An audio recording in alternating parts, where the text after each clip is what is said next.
ఎవరి వస్తువు విలువ వారికే తెలుస్తుంది. అనగనగా ఒకరోజు ఒక ఊరు రేవు నుంచి కొంతమంది వ్యాపారులు దగ్గరలోని నగరానికి బయలుదేరారు. వాళ్ళతో పాటు ఒక మహర్షి కూడా వ్యాపారులు ప్రయాణించే పడవలోకి ఎక్కాడు. పడవ మెల్లగా సాగుతుండగా వ్యాపారులు పిచ్చపాటి కబుర్లతో మునిగిపోయారు.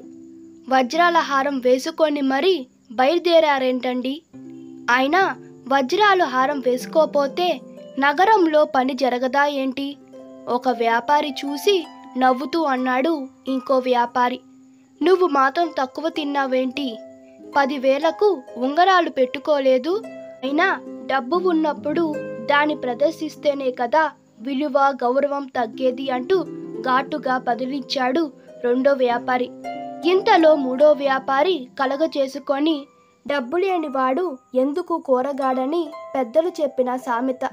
ఒకప్పుడు నన్ను చులకనగా చూసిన వాళ్ళే ఇప్పుడు నా సంపదను చూసి వంగి వంగి నమస్కారాలు చేస్తున్నారు.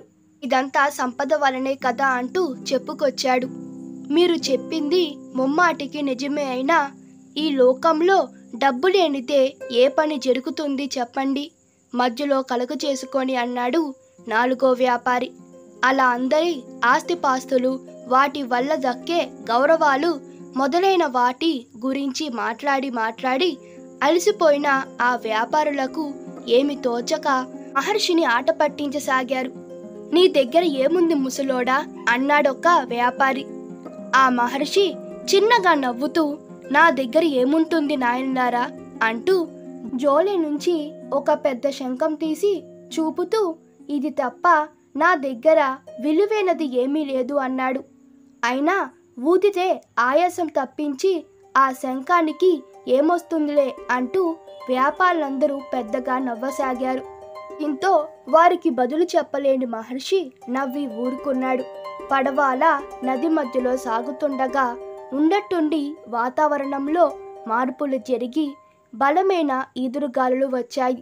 గాలుల దెబ్బకు పడవ కుదేలవడాన్ని గమనించిన పడవను నడిపే అతను, సాములు అందరూ గట్టిగా అరవండి. ఒడ్డున ఉంటే ఎవరైనా వింటే మనకు సహాయం చేయవచ్చు, లేకపోతే మన అందరం నదిలో మునిగిపోక తప్పదు అని చెప్పాడు. దీంతో వ్యాపారులంతా పెద్దగా రక్షించండి అంటూ కేకలు పెట్టసాగారు. అయినా ఈదురుగాలుల రోదకి వ్యాపారుల కేకలేవి ఒడ్డున ఉండే వారికి వినిపించలేదు. వెంటనే మహర్షి తన జోలలోని శంఖాన్ని తీసి పెద్ద శబ్దంతో ఊదసాగారు. అది విన్న కొంతమంది వేరే పడవలో వచ్చి వ్యాపారులను మహర్షిని కాపాడారు. బ్రతుకు జీవడా అంటూ ఒడ్డున చేరుకున్న వ్యాపారులందరూ మహర్షి వద్దకు వచ్చి, నిన్ను ఆట పట్టిస్తూ చిన్నబుచ్చుతూ మాట్లాడిన వెన్ని మనసులో పెట్టుకోకుండా శంఖమూది మా ప్రాణాలను రక్షించావు, లేకపోతే ఈ పాటికి నీటిలో మునిగిపోయే వాళ్ళమంటూ దీన్ని మీ వద్ద ఉంచండని డబ్బును ఇవ్వబోయారు.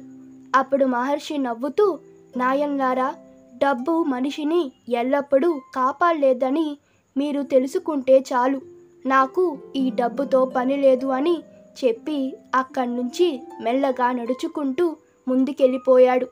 ఈ కథ ద్వారా మనం తెలుసుకోవలసిన నీతి ఏంటంటే, ఎల్లప్పుడూ డబ్బే ప్రధానమని భావించకూడదని అర్థం. ఈ వీడియో మీకు నచ్చినట్లయితే మీ అభిప్రాయాలు కామెంట్ తెలపండి. Please like, share and subscribe to my channel. Thank you.